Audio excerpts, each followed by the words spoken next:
नमस्कार दोस्तों, स्वागत है आपका मेरे चैनल स्टोरी टेलर सीपी में। मैं हूं आपका दोस्त, आपका यार, स्टोरी टेलर सीपी, आपका सूत्रधार।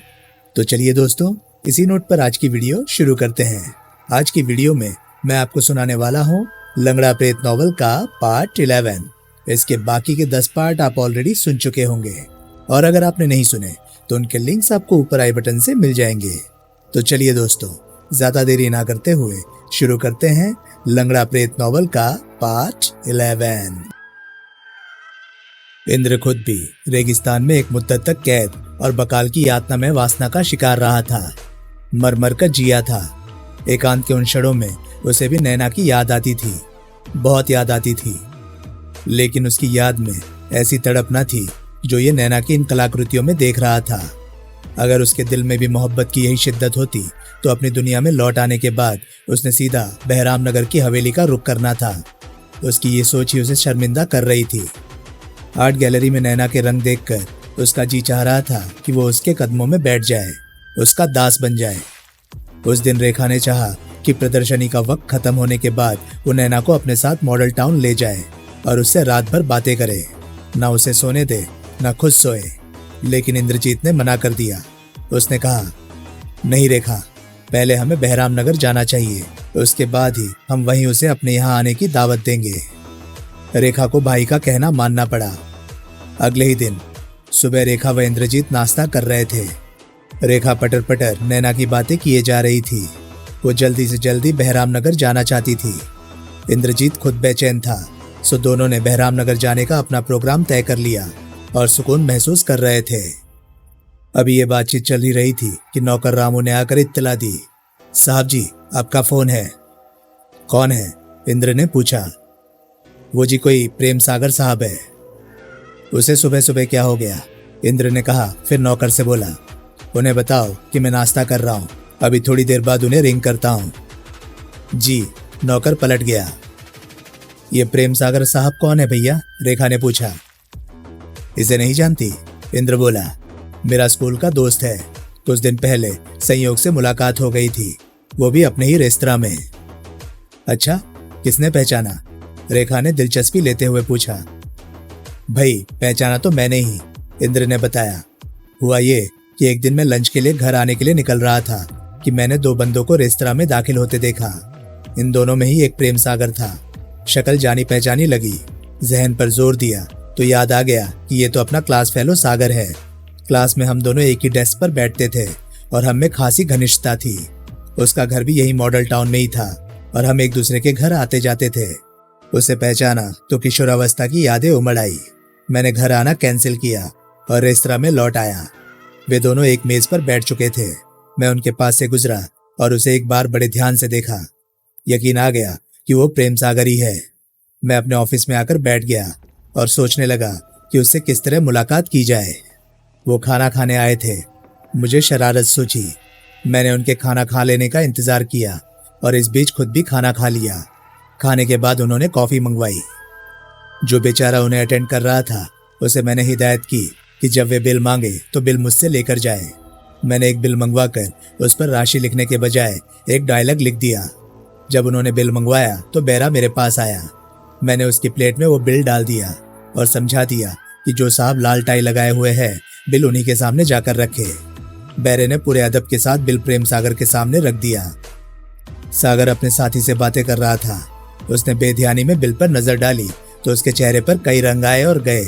उसकी सूरत ही देखने वाली हो रही थी। उसने गुस्से से बैरे की तरफ देखा और गुर्राया, ये क्या बकवास है? बैरे को मैंने समझा दिया था। वो आदरपूर्ण मुद्रा में और खामोश रहा। ये किसने लिखा है? बैरे को खामोश देखकर उसे और गुस्सा आ गया। बोलते क्यों नहीं? ये हमारे साहब ने लिखा है जी, बैरे ने धीमे से जवाब दिया। रेखा, दरअसल मैंने बिल पर बात ही ऐसी लिख दी थी कि उसका आग बबूला होना स्वाभाविक था। जानती हो मैंने क्या लिखा था? मैंने लिखा था कि इतने बड़े रेस्तरां में आखिर क्या सोचकर लंच लेने आ गए हो? तुम अपनी औकात क्यों भूल गए? इंद्र ने बताया। वो खिलखिलाकर हंस दिया, फिर आगे बोला। उसने बैरे को घूरते हुए कहा, कहाँ है तुम्हारे साहब? मुझे उसकी सूरत दिखाओ। मैं ऐसे 6 रेस्तराओं को खरीद कर रख सकता हूँ। आखिर उसने मुझे समझा क्या है? और फिर वो गुस्से से भरा हुआ मेरे ऑफिस में दाखिल हुआ। उसके पीछे पीछे वो व्यक्ति भी था जिसके साथ वो लंच लेने आया था। इंद्र बताता गया। मैं बड़े शाहाना अंदाज में अपनी कुर्सी पर बैठा हुआ था। मैंने इत्मीनान से उसकी तरफ देखा और कहा, यस कहिए। मेरी सूरत देखते ही वो आगे बढ़ते बढ़ते रुक गया। मुझे देखा और चौंक गया। फिर मेरी आवाज सुनी तो मुझे फौरन पहचान लिया और अपनी बाहें फैलाकर मेरी तरफ बढ़ा। ओए कमीने तू? हाँ मैंने उसे गले से लगाते हुए कहा। बड़े गुस्से में था? क्या इरादे थे? मैं ये रेस्तरां खरीदने आया था, उसने मुंह बनाते हुए कहा। मैं हैरान था कि बिल पर ऐसा जुमला लिखने वाला कौन हो सकता है। गधा हूं मैं, मुझे समझ जाना चाहिए था ये जरूरत सिर्फ तू ही कर सकता है। सच रेखा, प्रेम सागर से मिलकर बड़ा अच्छा लगा था। हमने बैठकर पिछली यादों को ताज़ा किया। उसे मेरी गुमशुदगी का पापा से मालूम हो गया था। वो जब तक मॉडल टाउन में रहा यहाँ हमारे घर आता रहा था। फिर उसके पेरेंट्स बम्बई शिफ्ट हो गए थे। इधर मेरे मिलने की आस भी कम होती गई। उसका आना जाना भी कम हो गया। कॉलेज से निकलकर उसने अपने पापा का ऑफिस संभाल लिया था। उसके पापा फिल्म डिस्ट्रीब्यूटर थे। प्रेम सागर ने इस काम को आगे बढ़ाया और प्रोड्यूसर बन गया। उसे मालूम था कि ये रेस्तरां हमारा है, इसलिए वो इस रेस्तरां में आता रहता था। कभी कभार पापा से भी मिल लिया करता था। इस तरह उसने मुझे किसी न किसी तरह याद रखा हुआ था। आज की तारीख में वो देश के बड़े फिल्म प्रोड्यूसरों में से एक है। उसे पापा के मर्डर के बारे में भी मालूम था। उसे इस बात में दिलचस्पी नहीं थी कि रेस्तरां अब कौन चला रहा है। उस दिन वो एक अरसे के बाद हमारे रेस्तरां में एक डायरेक्टर के साथ आया था। उसकी सुनने के बाद मैंने अपनी सुनाई। मेरी कहानी के बाद वो बड़ी संजीदगी से बोला कि यार ये तो बड़ा सब्जेक्ट है, क्यों ना इस पर कहानी या फिल्म बनाई जाए। मैंने उसके सामने हाथ जोड़ दिए और बोला, यार मुझे तो माफ़ी कर, आज सुबह सुबह जाने उसे क्या मुश्किल पेश आई है। आपके दोस्त ने आपको हीरो बनाने की ऑफर नहीं की? रेखा हंसते हुए बोली। ये तो वो कई बार कर चुका है। इंद्र मुस्कुरा दिया। रेखा एकदम संजीदा हो गई। ओ नो, आप फिल्मों के चक्कर में मत पड़ जाइएगा। फिल्म देखता तो हूं नहीं, चक्कर में क्या खाक पड़ूंगा, कहते हुए इंद्रजीत फोन करने के लिए उठ गया। उसने प्रेम सागर को फोन किया। संबंध स्थापित होने पर बोला, हाँ भाई खैरियत तो है?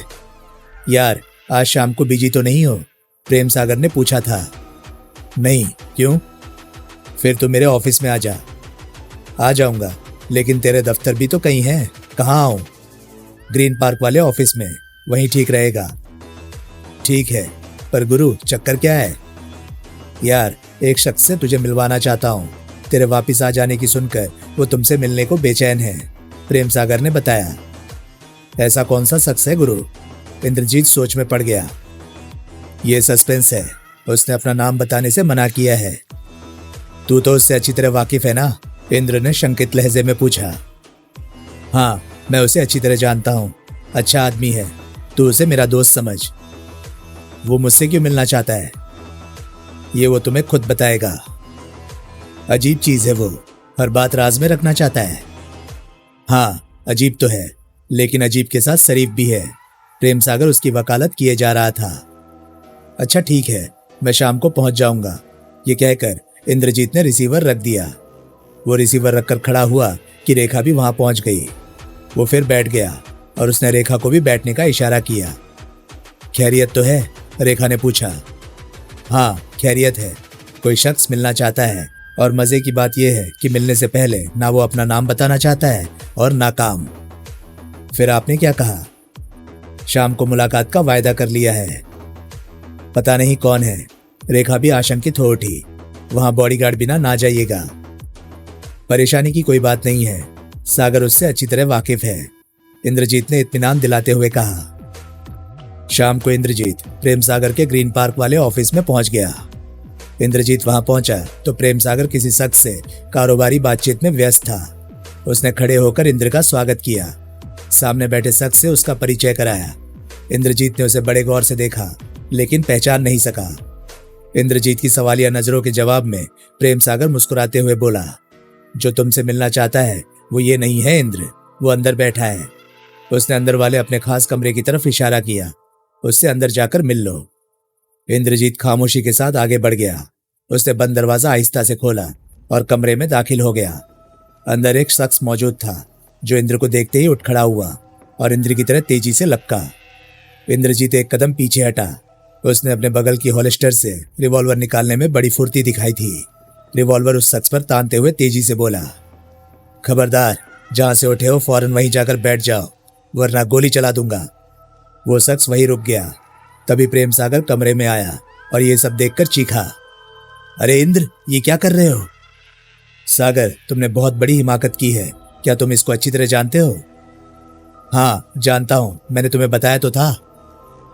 ये अजगर की औलाद है। क्या इसने तुम्हें यह भी बताया था? इंद्रजीत रिवॉल्वर अब भी साधे हुए था। ये मुझे देखते ही लपका था। मैंने फुर्ती ना दिखाई होती तो अब तक गर्दन इसके हाथ में होती। वो शख्स इत्मीनान से खड़ा था। वो तो इंद्र के इस रवैये पर भी हैरान नहीं था। प्रेम सागर बोला, इंद्र, ये क्या बेवकूफी है? रिवॉल्वर जेब में रखो। मैंने तुम्हें बुलाया है तो कुछ सोचकर ही बुलाया होगा। तुमने मुझे इस सपोले का नाम क्यों नहीं बताया था? इंद्रजीत भी गुस्से से बोला। मैंने मना किया था, इस बार वो शख्स बोला, इसलिए कि नाम जान लेने के बाद शायद आप मुझसे मिलने ही नहीं आते। क्यों? दीपक, अब तुम्हारे बाप और मेरे चाचा ने कौन सा जाल फेंकने के लिए तुम्हें यहाँ भेजा है? इंद्रजीत बदस्तूर तीखे स्वर में बोला। ये शख्स उसके दुश्मन चाचा रमाकांत का बेटा दीपक था। मुझे बाबा ने नहीं भेजा है, दीपक बोला। मुझे तो उसकी सूरत से भी नफरत है। मैं तुम पर कैसे एतबार कर लूं? इंद्रजीत उसे घूरते हुए बोला। मैं कब तुझसे एतबार करने को कह रहा हूं? दीपक बदस्तूर शांत भाव से बोला। मैं सिर्फ इतना चाहता हूं कि तुम इत्मीनान से बैठकर ठंडे दिल से मेरी बात सुन लो। तुम्हारे पास कोई हथियार है? नहीं, मेरी तलाशी लेना चाहो तो ले सकते हो। हाँ, मैं तुम्हारी तलाशी जरूर लूंगा। इंद्र आगे बढ़ा। उसने सीधे हाथ से उस पर रिवॉल्वर ताने रखा और बाएं हाथ से भली भांति ही उसके जिस्म व कपड़ों को खंगाल डाला। दीपक सच्चा था। उसके पास किसी किस्म का हथियार नहीं था। इंद्र ने रिवॉल्वर जेब के हवाले किया और एक कुर्सी खींच उस पर बैठते हुए बोला, हाँ दीपक, कहो, क्या कहना चाहते हो? माहौल बेहतर होता देख प्रेम सागर ये कहते हुए बाहर निकल गया। अच्छा, तुम दोनों बातें करो, मैं बाहर जाता हूँ। दीपक भी कुर्सी पर बैठ गया और कितनी देर इंद्रजीत को निहारता रहा। इंद्रजीत, मेरे भाई, मैं तुमसे क्षमा चाहता हूँ, अंततः वो बोला। किस बात की क्षमा? तुमने क्या किया है? इंद्र का लहजा भावहीन था। ये ठीक है कि मैंने कुछ नहीं किया, लेकिन मेरे बाप ने बहुत कुछ किया है। मैं उसी की माफी मांग रहा हूं। तुम्हारे बाप ने मेरे बाप की जायदाद हथिया ली। उसने मेरे कत्ल की साजिश रची। उसने मेरे बाप को कत्ल किया। आखिर मैं किस किस बात को माफ कर दूं? इंद्रजीत का दर्द उसके होंठों पर आ गया। ये तुम क्या कह रहे हो? अंकल को पापा ने कत्ल किया था, लेकिन उन्होंने तो सुसाइड किया था। मेरे पापा को भला आत्महत्या करने की क्या जरूरत थी? एक नेक दिल निस्वार्थ व्यक्ति भला खुदकुशी क्यों करेगा? उन्हें मारा गया है और उन्हें मारने वाला तुम्हारा बाप था, मेरा लालची चाचा। हमारे घर का नौकर इस भेद से वाकिफ था, इसलिए उसे भी उसकी बीवी के साथ खत्म करवा दिया गया। इंद्र के लहजे में खटास बढ़ती ही जा रही थी। भगवान जानता है, मैं इस बारे में कुछ नहीं जानता। अभी कुछ दिन पहले ही मैंने अपना एक आदमी सावनपुर भेजा था। तुम्हारे बाप के नाम एक पत्र दिया था। उस आदमी का जो हश्र हुआ, क्या तुम उससे भी वाकिफ नहीं हो? सिर्फ इतना जानता हूं कि कोई शख्स तुम्हारा खत लेकर सावनपुर आया था। उस आदमी के साथ क्या किया गया मैं कुछ नहीं जानता। क्या तुम सावनपुर में नहीं रहते? नहीं, मुझे तो सावनपुर छोड़े हुए एक अरसा हो गया है। मैं ही था जिसने बाबा से जायदाद के बंटवारे की बात की। उन्होंने जायदाद के बंटवारे से इनकार कर दिया, लेकिन मुझे इतना रुपया दे दिया कि मैंने दिल्ली आकर एक सिनेमा खरीद लिया। इसी सिलसिले में प्रेम सागर से परिचय और फिर दोस्ती हुई। जब मुझे हवेली से एक खबर मिली कि तुम लौट आए हो, तो मैं तुमसे मिलने की सोचता रहा। इसे संयोग ही कहा जा सकता है कि प्रेम सागर तुम्हारा बचपन का दोस्त निकला और मेरे बार बार कहने पर वो हमारी मुलाकात कराने को तैयार हो गया। तुम यहाँ कहाँ रहते हो? मैं प्रीति बिहार में रहता हूँ। कितने बच्चे हैं तुम्हारे? दीपक हौले से मुस्कुराया, फिर बोला, मैंने शादी नहीं की है। अरे क्यों? बाबा शादी ब्याह को कारोबारी निगाह से देखते हैं। लड़की चाहे लूली लंगड़ी हो, लेकिन अमीर घराने की होनी चाहिए। मैं ऐसी शादी के लिए राजी ना हुआ और इस जिम्मेवारी से बच गया। हाँ, सूरज भाई और विजय भाई की शादी हो चुकी है। दोनों जमींदार घरानों की जाहिल औरतें हैं। भाइयों की भी क्या कहूँ? इंद्र, मैं पूछता हूँ, जमींदारी क्या सिर्फ जुल्म और दहशत का नाम है? मेरा उस हवेली में दम घुटने लगा था। पता नहीं लोग किसी को दुख पहुंचाकर किस तरह खुश रह लेते हैं। देख लो, मिसाल तुम्हारे सामने है। तुम्हारे बाबा ने हमें कौन सा घाव नहीं लगाया, फिर भी खुश है कि आज तक उसका कुछ भी नहीं बिगड़ा। इंद्र ने तल्ख लहजे में कहा। ऐसा नहीं है, मैं उन्हें रात रात भर हवेली के चक्कर काटता हुआ देखता रहा हूँ। कभी कभी तो उन्हें पूरी रात नींद नहीं आती।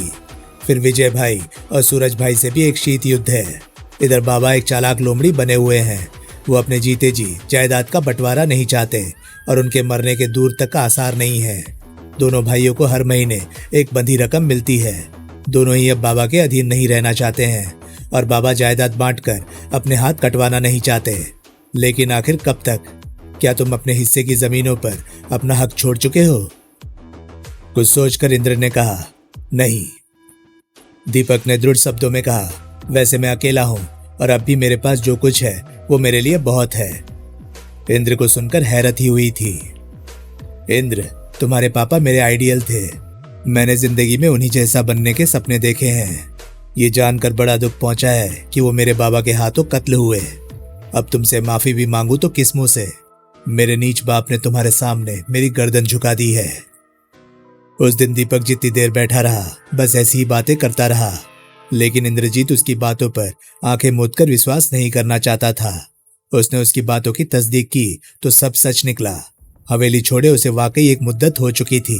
वो अब दिल्ली में था और दिल्ली गाजियाबाद सीमा पर छोटा सा सिनेमा का मालिक था। फिल्म वितरण क्षेत्र में भी हाथ पांव मार रहा था। उसकी रिहाइश प्रीत विहार में ही थी और वहां वो एक नौकर के साथ रहता था। इंद्रजीत उसको लेकर आश्वस्त ही हुआ था। घर का भेदी लंका ढाने निकला था तो ये कोई अचरज की बात नहीं थी। इंद्रजीत इस मोहरे को इस्तेमाल की बाबत सोचने पर बलदेव अंकल से विचार विमर्श करने लगा था। रेखा बहराम नगर जाने के लिए बेचैन थी। उसने अपनी होने वाली भाभी यानी राजकुमारी नैना के लिए ढेरों तोहफे खरीद लिए थे। रेखा नैना से फोन पर बातचीत करती रहती थी। उसने नैना को अपने बहराम नगर पहुंचने के बारे में बता दिया था और नैना ने उसकी सुविधा के लिए ड्राइवर भेज दिया था ताकि वो उसका मार्गदर्शन कर सके। और इंद्रजीत व रेखा अपनी गाड़ी में नैना के भेजी जीप के पीछे पीछे ही बहराम नगर पहुंचे थे। जब दोनों गाड़ियां बहराम नगर के गेट से अंदर दाखिल हुई तो नैना हवेली की खिड़की में खड़ी थी। उसकी बेकरारी का अजीब आलम था। जाने कितनी बार खिड़की का चक्कर काट चुकी थी वो। इंद्रजीत जब राजू मदारी की कैद से निकलकर पहली बार यहाँ उस हवेली में पहुंचा था तो तब भी नैना की बेकरारी का यही आलम था। वो रात उसने आंखों में गुजारी थी। ये रात भी उसने करवटें बदलते बिताई थी। बरसों पहले का वो दिन और उसके मंजरों ने उसे सोने ना दिया था। आज इंद्रजीत फिर आ रहा था। उसने अपने बरसों पुराना वायदा पूरा कर दिया था। हालांकि आज उसके घर में उसके माँ बाप नहीं थे, पर जो घर में था उसे ही लेकर हवेली में पहुंच चुका था। नैना गाड़ियां देखते ही ऊपर मंजिले से फौरन नीचे आ गई और गाड़ी के दरवाजे पर उसने इंद्र और रेखा का स्वागत किया। स्वागत करने में नैना के साथ हवेली का वफादार ड्राइवर रघुवीर सिंह भी था। हवेली के दरवाजे पर यह इंद्रजीत और नैना की दूसरी मुलाकात थी। इस दूसरी मुलाकात पर उन्हें पहली मुलाकात की एक एक बात याद आ रही थी। ड्राइवर रघुवीर सिंह ने बड़े अदब से झुककर इंद्र को सलाम किया था। वह फिर नजरें झुका हाथ बांधकर खड़ा हो गया। कैसे हो रघुवीर सिंह?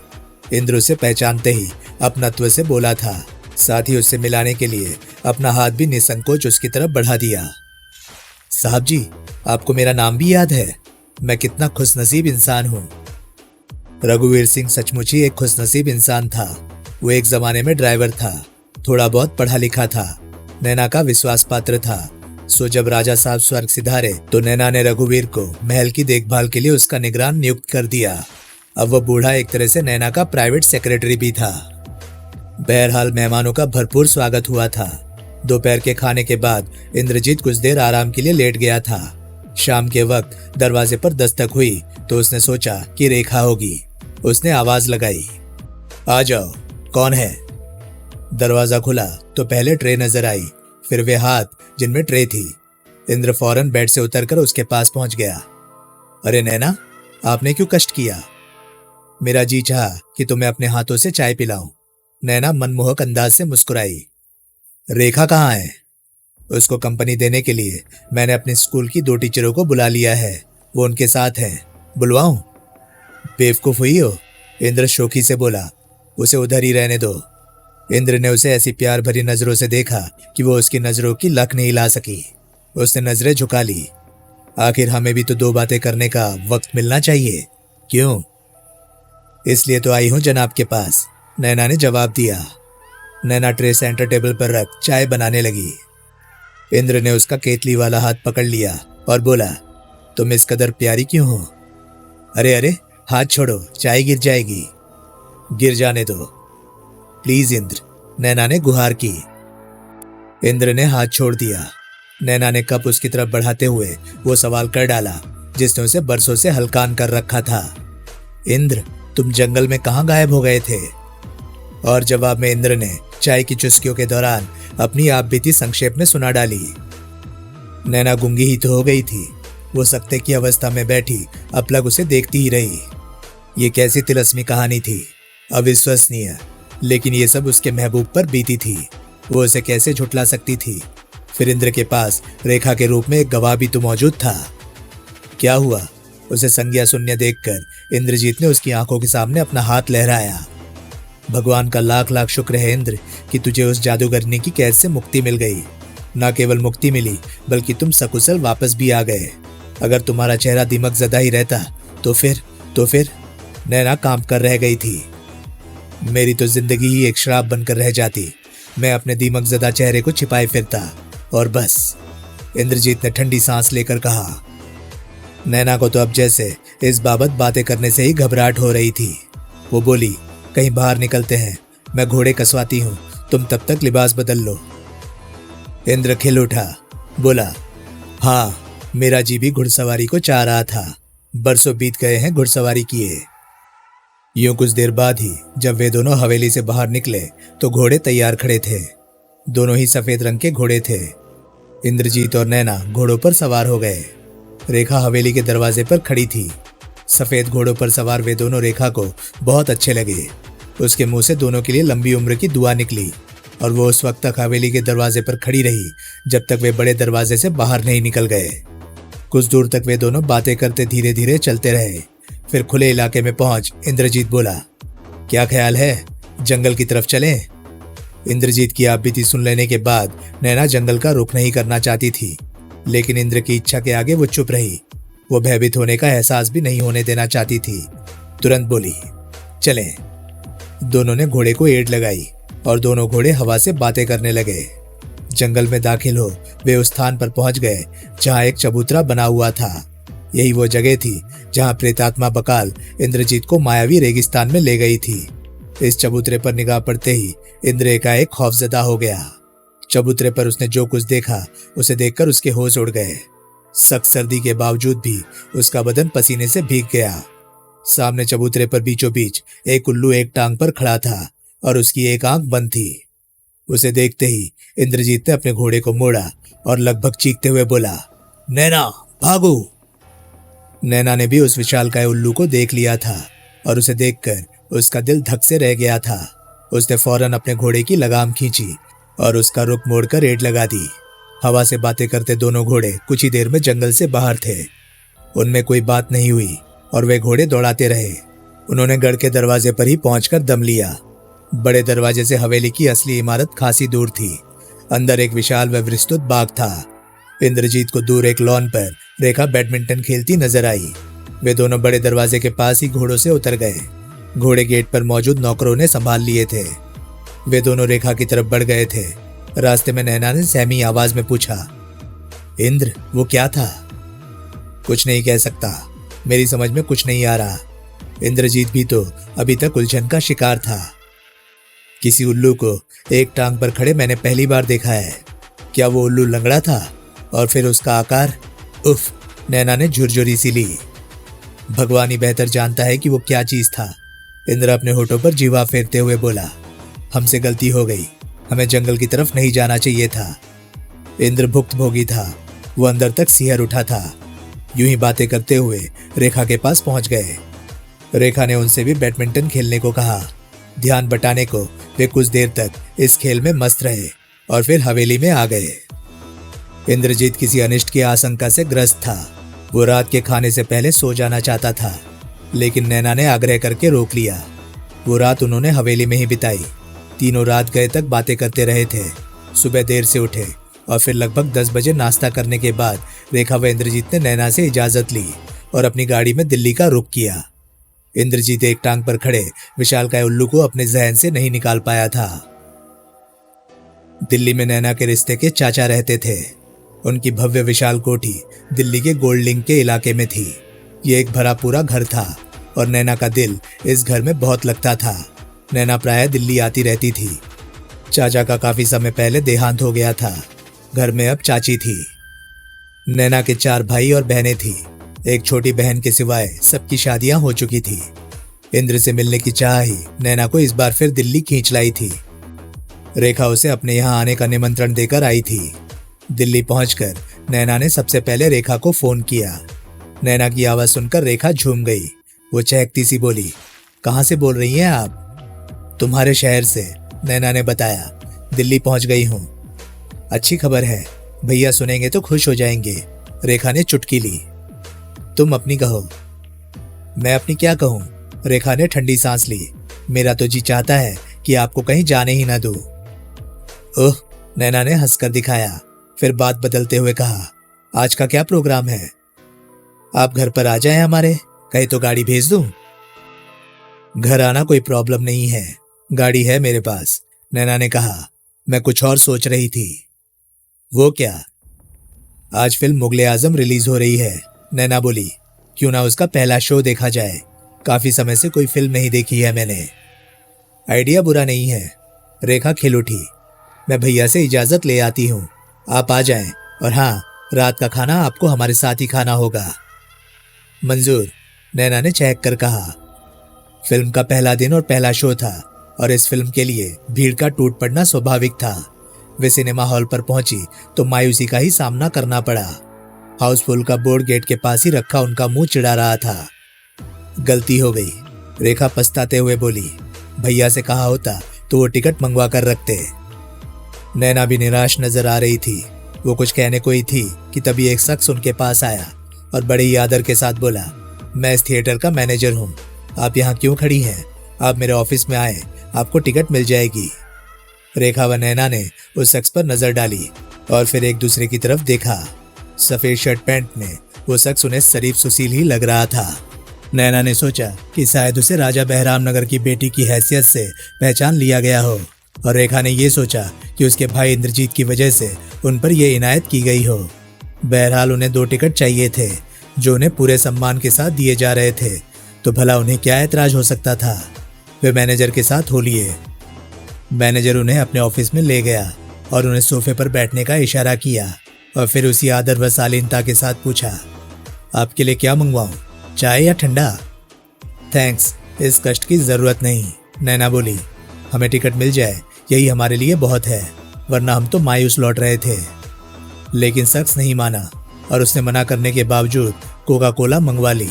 इतना ही नहीं, एंट्री शुरू होने से पहले ही खुद उनके साथ जाकर उन्हें उनकी सीटों तक बैठा कर आया। उसने तो टिकट की पेमेंट तक से इनकार कर दिया था। रेखा और नैना आखिरी वक्त तक हैरान परेशान रही। इस शहर के इस प्रमुख थिएटर पर उन्हें जो वीआईपी ट्रीटमेंट दिया गया था वो उन दोनों की समझ से बाहर था। बहरहाल मैटिनी शो देखकर वे दोनों जब घर पहुंची और रेखा ने इंद्रजीत से सारा माजरा बयान किया तो मुस्कुरा दिया। क्या हुआ भैया, आप मुस्कुरा रहे हैं? इस फिल्म का डिस्ट्रीब्यूटर अपना प्रेम सागर है, इंद्र ने बताया। मैंने प्रेम सागर के बारे में तुम्हें बताया था ना, और इस थिएटर में भी उसकी 30% की भागीदारी है। ओह माय गॉड, तभी तो मैं कहूँ कि आखिर हमें इतना महत्वपूर्ण समझने वाला शख्स यहाँ कौन है? क्या वो तुम लोगों के सामने आया था? जाने क्या सोच इंद्रजीत ने पूछा था। नहीं, रेखा बोली। क्या तुम उसे पहचानती हो? नहीं, रेखा ने जवाब दिया। पर वो शख्स यकीनन मैनेजर ही था। वो उम्र में आपसे कहीं बड़ा लगता था, जबकि आपके स्कूल के दोस्त प्रेम सागर को तो आपकी उम्र का होना चाहिए। तुम्हारे दिमाग की दाद देनी पड़ेगी, इंद्र मुस्कुराते हुए बोला। खैर, कभी मिलवाऊंगा तुम्हें उससे। वो जवान ही नहीं, मुझसे ज्यादा खूबसूरत, स्मार्ट व मधुरभाषी भी है। कितना व्यवहारिक होगा इसका अंदाजा तो तुम इसी से लगा सकती हो कि उसका नाता बॉलीवुड से है। वो एक दूरदर्शी फिल्म प्रोड्यूसर जाना जाता है। वैसे मैं जानता हूँ कि किसी का भी चेहरा देखकर उसकी अच्छाइयों बुराइयों को आईने की तरह समझने की खासियत रखती हो तुम। इस दोस्त के बारे में भी बताना। रेखा ने चौंक कर ही अपने भाई की तरफ देखा। भाई की एक ख्वाहिश उसे बड़ी अजीब लगी थी। वैसे ये सच था कि रेखा को इंसानी चेहरे पढ़ने में दक्षता प्राप्त थी। वो किसी का भी चेहरा देखकर उसके बारे में अच्छी या बुरी राय बना लेती थी। यूं ही नहीं कहा जाता कि इंसान का चेहरा उसके भीतर का आईना होता है और ये आईना कभी झूठ नहीं बोलता, बस आईना देखना आना चाहिए। रेखा की अपनी जिंदगी भी तो दर्पण की तरह निर्मल व स्वच्छ थी। उसने बड़े दुख उठाए थे। माँ उसे जन्म देने के कुछ माह बाद ही मर गई थी और इससे भी बड़ा दुख ये था कि वो बाप के होते हुए भी बाप के प्यार व लाड दुलार से वंचित रही। चाचा के जुल्म सहे, रेगिस्तान के तूफानों से खेली, एक के बाद एक परीक्षा आती गई और वो इन आजमाइशों में ऐसी उलझी रही कि कभी अपने बारे में सोचने का अवसर ही नहीं मिला। अब जिंदगी ने उसे थोड़ी राहत दी थी। रात को बेड पर करवटें बदलते हुए उसकी कल्पनाओं में मायावी प्रेतलोक का रासमौन आ जाता। उसकी दी हुई गुलाब की चमत्कारी कली उसके पास अब भी थी और एक खूबसूरत चांदी के फूलदान में उसके बेड की साइड टेबल पर रखी हुई थी और ये ऐसी जगह थी जहां उठते बैठते उस पर नजर पड़ती रहती थी। इस गुलाब की कली की ताजगी और खुशबू में कोई फर्क नहीं आया था। रेखा इस प्यार के तोहफे पर अगर नजरें जमा देती या ऐसे ही उसे देख लेती तो रासमोहन का मासूम चेहरा उसकी निगाहों में उभरने लगता। रासमोहन सच्ची में उससे मोहब्बत करने लगा था, पर रेखा उसकी मोहब्बत का जवाब मोहब्बत से कैसे दे सकती थी। वो जानती थी कि रासमोहन उस लोक का वासी था जो गैर इंसानों की दुनिया थी। रेखा ना तो उसकी दुनिया में रह सकती थी और ना ही उसे अपनी दुनिया में बुला सकती थी। फिर प्यार बढ़ाने या रूप देखने से क्या फायदा। हकीकत ये थी कि अब रेखा निश्चिंतता व उमंगों भरे इन दिनों में अपनी दुनिया के रासमोहन को ढूंढने लगी थी। चाहत का सागर उसके भीतर ठांटे मारने लगा था और ऐसे में ही ये सुखद संयोग हुआ था। वो सोच भी नहीं सकती थी कि ऐसा भी हो जाएगा, पर ऐसा होना उसके भाग्य में लिखा था। वक्त गुजारी के लिए रेखा के हाथ बहुत अच्छा शगल लग गया था। वो अपनी आर्ट गैलरी में बैठी पेंटिंग्स में व्यस्त रहती। हाथ साफ हो गया था और कल्पनाएं भी साथ देने लगी थी। दिल के सुकून के लिए ये चित्रकारी एक अच्छा शौक साबित हो रहा था। एक दिन वो अपनी कल्पना को कैनवस के रंगों में उतार रही थी कि चपरासी ने आकर सूचना दी, मैडम कोई आपसे मिलने आया है। कौन है, नाम नहीं बताया अपना? रेखा ने ब्रश चलाते हुए पूछा। जी नहीं, बस इतना ही कहा है कि रेखा जी से मिलना है। अच्छा बुलाओ। रेखा ने ब्रश रखकर हाथ कपड़े से साफ किए। वह कुर्सी पर जा बैठी। चपरासी पलट गया। मैं अंदर आ सकता हूँ? कुछ क्षण बाद ही उस शख्स ने दरवाजे से इजाजत मांगी। रेखा ने नजरें उठाकर आगंतुक को देखा तो उसके दिल की धड़कनें अनायास ही तिरव हो उठी।